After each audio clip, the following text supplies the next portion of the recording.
Para receber todas as novidades do canal, inscreva-se e se curtir o vídeo, clique em gostei. Aproveite para acompanhar a Rede Super nas redes sociais. Agora, algo muito importante. Nós falamos que aqui em BH hoje deu uma chuvinha e a falta d'água tem assustado aí os brasileiros. Com a escassez de chuva e os reservatórios abaixo do necessário, é preciso que toda a população ajude economizando. Eu recebo o ambientalista Procópio de Castro, do projeto Manuelzão, para falar sobre o assunto. Muito bom dia. Bom dia, Que Carol. bom ter o senhor aqui para nos instruir. Eu acho que o bom para todos nós. Com certeza. E agradecer a falta d'água, depois eu explico. É? Nossa, vai ter que explicar mesmo. Não, então, Explica. Então já vamos começar já assim, desse jeito. Por que agradecer a falta d'água? Olha, durante anos nós estamos cantando a pedra. Olha, a situação hídrica é crítica. Hoje nós estamos falando agora de economia de água, que deveria ter sido começado antes da Copa, antes do ano eleitoral, porque há 2 anos a gente vê já um processo de redução do nível de precipitação de chuvas dentro da região metropolitana, no país como um todo, em Minas, que seria a caixa d'água, já entrando numa caixa d'água vazia, com algum furo, algum buraco e vazando água por aí. Certo. E isso acontece num processo grave, não só do divino que manda a chuva, mas da gestão. De 2 fases da gestão dos recursos hídricos, tanto da demanda, Certo. quanto da produção de água, quanto da oferta. Então, por que esses 2 lados? Quando você fala da demanda, ela está ligada a hábitos de consumo. Aí sim entra a questão da consciência, de mudar modelos de consumo, não só da população. Tem uma campanha que rodou aí com o nosso fundador lá do projeto Manuelzão, Apolo Eringer, que a culpa não é do meu banho. Por que esse questionamento que a culpa não é do meu banho? O que representa Não é o isenção da sociedade, não. É raciocinar que a água é de múltiplos usos. Você usa água para agricultura, você usa água para indústria, para mineração. Agora os minerodutos são as novas manias de transporte do minério, que é em via úmida. E o banho também. Por que eu falo que foi muito, graças a Deus chegou a água? Então, exatamente, agora é um momento estratégico de educação ambiental para a população tomar consciência, adquirir o cuidado e adquirir o real valor, não o valor monetário, porque muitas vezes a água é tratada como recursos hídricos, a gente pensa só no monetário. A água é o líquido da vida. Mas o senhor falou sobre agora está tendo essa oportunidade, essa discussão de levantar esse assunto. Mas por uma questão educativa, não era para ser discutida já há mais tempo do que é propriamente esses 2 anos aí, vamos considerar 5 ou 10 anos atrás, e já se via sinais disso, Procópio? Aí você vai ver o discurso ambientalista e o discurso econômico. Você vê uma série de trabalhos ambientalistas sendo feitos, é o que eu digo, há anos nós estamos cantando a pedra, Sim. como ambientalista. Que dê os mananciais, que dê o trabalho com a proteção de mananciais. Nós tivemos agora uma discussão se nós reduzimos ou não a margem dos córregos, as matas ciliares, as áreas de proteção no Código Florestal. E onde a visão econômica da agricultura de larga escala sendo a grande condutora do processo. Mas é real essa agricultura, a economia agrícola, ela é a mesma para o pequeno agricultor, que é a grande maioria no país, que realmente abastece, porque essa agricultura de larga escala, ela é exportadora. Ela é de altos valores econômicos. Sim. E ela é altamente predadora também, porque ela é monocultura por regiões muito grandes, suprime tudo, tem poder de sair, o grande empresário sai daí. Em representatividade percentual, o que significa o consumo aí da agricultura aí nessa questão? O percentual de água, assim, a população consome em torno de 8, 9 a 10%. 10% para simplificar, para facilitar o raciocínio. Quando você chega na questão da indústria, ela vai a 22%, um pouquinho mais, porque esses dados estatísticos, eles variam de região para região. Um pouco. Oscila um pouco de acordo com a região. Mas o que significa dizer? A indústria incluindo a mineração. Então, na fatia e na pizza aí já ocupamos 30%. 30%. E onde está os outros 70%? A agricultura. E por que esse consumo tão exagerado de água na agricultura? Por falta de tecnologia. A perda de água é muito grande. A perda de água tem acontecido em todos os meios e usos que nós fazemos. Na indústria, muitas vezes nós contaminamos a água. Tem uma coisa absurda que, quando eu falo de hábito de educador, por exemplo, o rio tem capacidade de depuração dos dejetos, da sujeira dele. Então ele vai bater aquela água, vai aerar, vai combinar, vai diluir e vai recuperar água. Mas o rio foi feito para isso? Isso começou lá no sistema industrial. Na agricultura, o fato de eu ter água e precisar de produzir alimento significa dizer que eu posso usar modelos antigos para poder fazer irrigação e ter perda violenta de água, inclusive estragando o solo. Mar de Aral na Rússia, que metade do Mar de Aral, de tanta irrigação, salinizou a terra toda, tornou ela imprestável para a agricultura. Então, quando a gente fala que precisa ser analisada de todas as formas, é exatamente isso, é uma mentalidade de política pública que não tem. E um incentivo à pesquisa de melhores técnicas, ajuste de custos para facilitar acesso a melhores sistemas de irrigação. A indústria tem que fazer economia de água a partir do reuso, do tratamento dessa água, parar da mentalidade de que eu possa jogar esgoto com produto químico dentro do rio para que ele depure. Vou dar um exemplo paralelo. Posso jogar papel na rua? Não. Não, vai ter varredor, não tem lixeiro.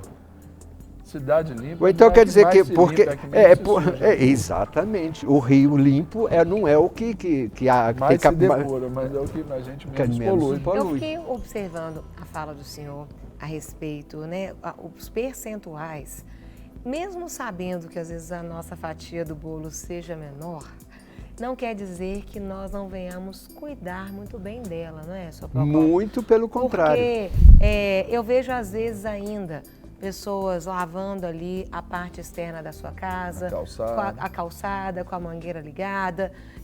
A gente até comentou aqui das banheiras de hidromassagem, o tanto que se gasta. São coisas que nós podemos fazer de maneira consciente, racional, que é o que nos diferencia de outros seres. Vamos dar um exemplo com a questão da água do consumo humano. É 10% da água, mas é a água de melhor qualidade. É a água mais cara. Cada vez mais também, exatamente por os outros usos indevidos, a água para consumo humano é cada vez mais cara.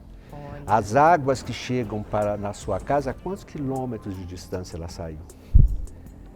Quais foram os tratamentos? Quanto mais caro foi o tratamento? Isso também faz o absurdo da gente ter aqui com a Copasa em torno de 38% de perda. Nossa, nós estamos perdendo ouro líquido. Quase a metade. E ouro de bons valores, né? Quase a metade, 40%. É um absurdo isso. Tem todas umas desculpas de engenharia, que as redes são antigas. Não, tem toda uma desculpa que eu não gosto de cobrar da Copasa, não. Para mim, a Copasa não passa de uma empresa terceirizada.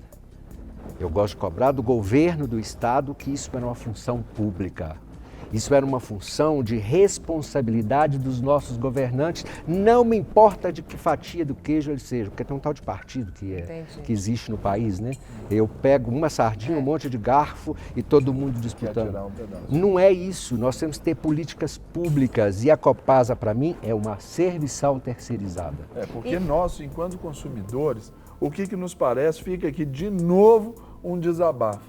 A gente tem que consumir menos, nos é imputado isso, para a gente pagando mais. Se a gente for consumir o mesmo, a gente paga mais ainda. Ou seja, a gente pagando a conta de toda essa ingerência, Procópio. Olha, e aí entra o porquê que eu digo que o momento é estratégico. Eu tenho que economizar. Com aquela velha história de fechar a torneira para escovar dente. Não, falando eu nisso tenho que economizar. Senhor, Procópio, eu vou pedir para o senhor parar neste ponto, nós vamos voltar. Por quê?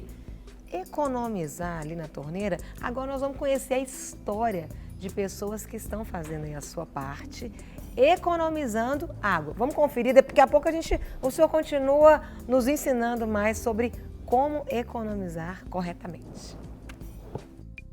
Há um mês, seu Fernando instalou em casa um sistema de captação de água da chuva. E o método é bem simples. A água acumulada nas calhas segue por estes tubos até cair em um tambor, onde vai ser decantada. A água já limpa cai direto na caixa e pode ser utilizada nos diversos serviços da casa. Para lavar roupa, lavar piso e para despejar em vaso sanitário. A obra custou cerca de R$1.000, mas esse valor foi coberto logo no primeiro mês e ainda gerou economia. O consumo de 30 mil litros caiu para 9 mil litros. De 30 mil para 9 mil litros. Já foi uma beleza, a conta veio 40 e poucos reais. No segundo mês, veio taxa mínima, 6 mil litros, que deu R$26. Marcos e Lucas foram além. Há 6 meses, os amigos investiram em um negócio próprio que fosse sustentável.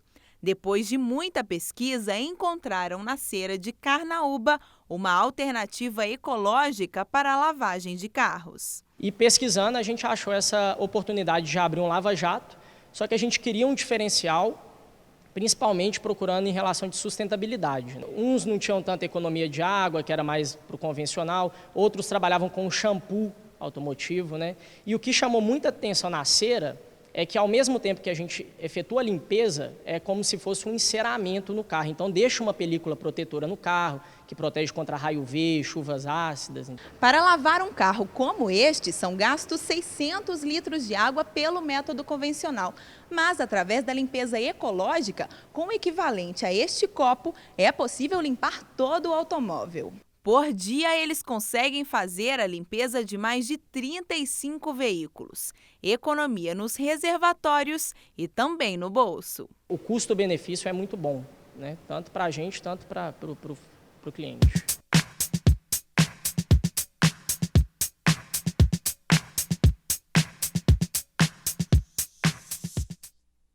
Interessante. O senhor estava comentando. São, às vezes, algumas pequenas atitudes que, se nós todos tomarmos, isso ajudaria bastante? Ajuda porque, vamos falar o seguinte, nós somos ser humano, todo o circuito mundial hoje gira em função dessas ações humanas. Certo. Então, quando eu falei da grande oportunidade, tem a ver com isso. Nós estamos agora no momento de tomada de consciência, de rever hábitos, de rever costumes, de rever formas de agir, de adquirir uma coisa muito importante que chama-se cuidado. Carinho, cuidado pelo aquilo que não é realmente valioso. E no caso da água, como líquido da vida, 70% do seu corpo é água. Isso. Você nasce no meio aquoso. Então essa oportunidade de criar raciocínios em cima do uso da água, ações sustentáveis como a questão da coleta, a economia de energia, porque energia é água no sistema hidrelétrico que nós funcionamos. Então, toda vez que você economiza energia, você está economizando água no sistema, no circuito do ciclo da água no planeta.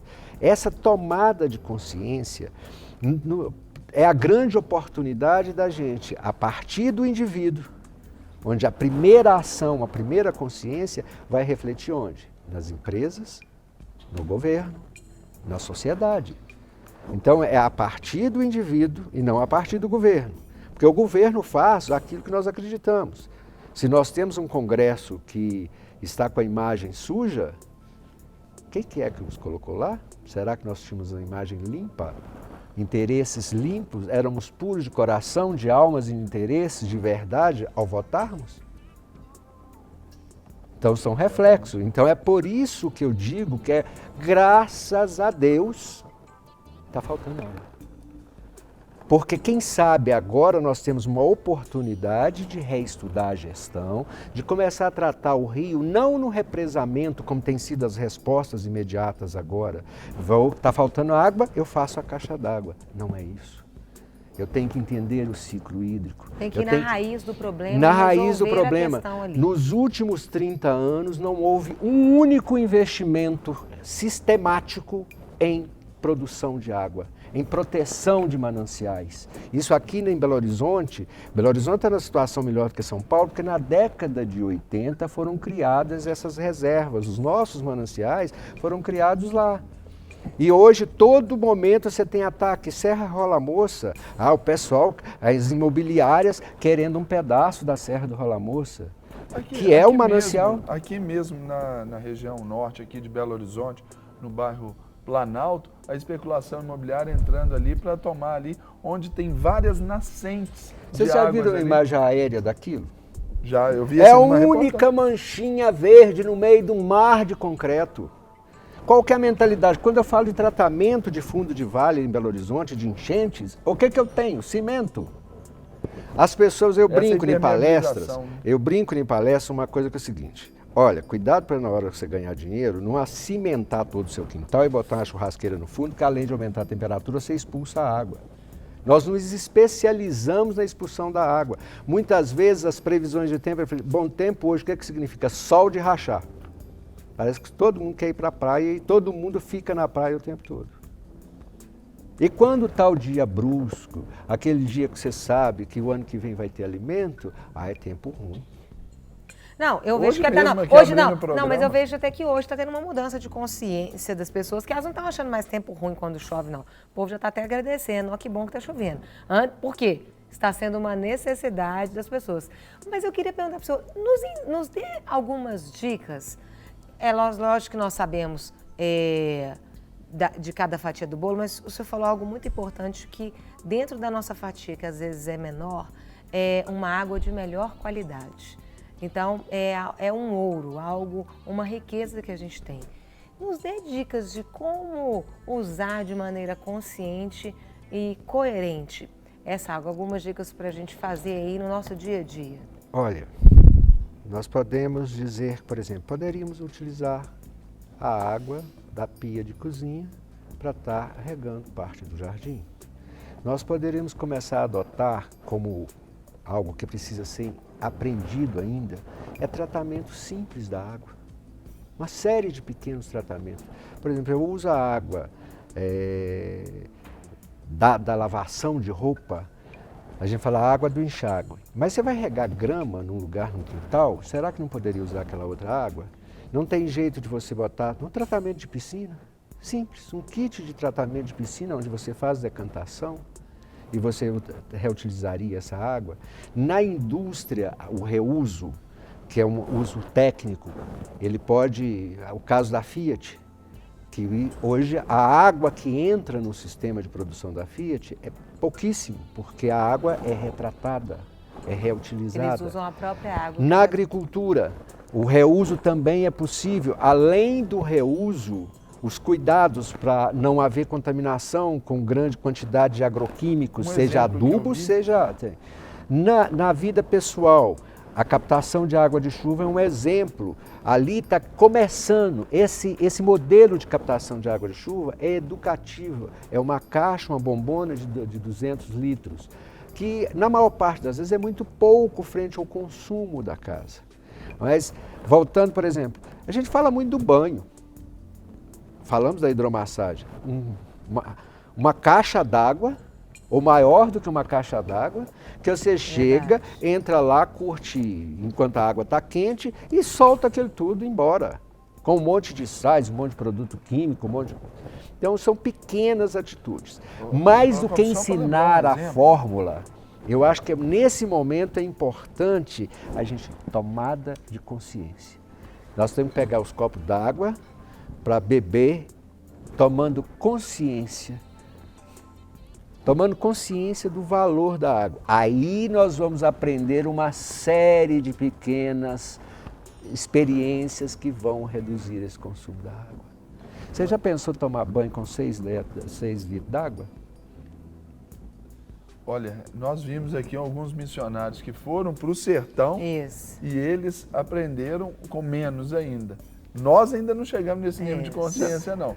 6 eu estou brincando assim, você pegou um copo de 2 litros, uma panela de 2 litros, ferveu a água, distribuiu ali no mais 4 para temperar e tomou seu banho completo. Ainda costuma sobrar água, você ainda tem o prazer de última baldada ser pelo prazer de um banho. Lembra daqueles baldes chuveiros que existiram? Tem? Às vezes um balde daquele, que às vezes tem 8 litros, tomava 3 filhos. Lembra? Tomei muito banho naquilo na minha infância. Simples assim. O consumo de água que nós fizemos aqui no Brasil é absurdo frente ao resto do mundo. Imagina você no deserto, onde você vai ter 30 litros para consumir no mês todo. A crise da água pode ser a grande oportunidade de um salto e de uma mudança de paradigma. É um tempo de abrir a mente, né? Quando você tromba uma pedra no caminho, não xinga na primeira dedada que o dedo está latejando, não. Olha para a pedra, você tinha dias que você estava rezando, pedindo a Deus uma pedra preciosa, ela estava ali na sua frente. Ela pode ser sua escada, sua arma, sua base da construção. É essa a pedra da água. Aula. Um exemplo que eu trago aí, assim, que eu achei muito interessante ver numa reportagem sobre a irrigação do gramado do Mineirão. Ali eles foram feitos ali calhas para captação, eles têm um reservatório, aquela água é tratada para poder irrigar a grama. Isso já é uma atitude interessante. São os chamados processos de retenção da água. Não é só fazer grandes reservatórios, são técnicas de você não expulsar a água. Por exemplo, eu faço uma campanha no meu Facebook de publicar coisa do meu jardim fazenda de um lote de 360 metros, onde eu produzo banana, laranja, mexerica, pitanga, jabuticaba, tem minha hortinha, tem minhas taiobas, tem uma série de coisas. No meio dessa selva de pedra aqui em Belo Horizonte? Eu moro em Matozinhos, mas é no meio da selva de pedra, que eu mudei para lá tinha braquiária. Hoje eu tenho uma selva dentro do meu lote. E tem borboletas, tem bichos, tem insetos, lagartas, tem um monte de coisas. Porque a gente tem mania de dizer que tem bichos bons e bichos ruins, né? A gente começa a ensinar a Deus como é que constrói o mundo. Então, nessa brincadeira, eu estou fazendo uma técnica de recuperar um terreno, de deixar ele fértil, de deixar ele sustentável. Isso significa dizer que tem a ver também com... Eu tenho 6 tambores de reuso de água, que está lá para eu poder montar, falta de din-din para montar todo o sistema, mas eu quero chegar a 11 mil litros de coleta de água de chuva. Só falar com a Carol. Então, é um processo que a gente tem de, por exemplo, tirar o cimento do quintal para ter infiltração, para que a água possa entrar no sistema para abastecer o trem. Fazer ruas onde os calçamentos não sejam todos cimentados. Precisa botar asfalto em tudo quanto é lugar? Não. Está uma discussão agora no momento de fazer pista de bicicleta, mas você já viu os passeios? Então nós estamos dando focos a coisas erradas. Entendi.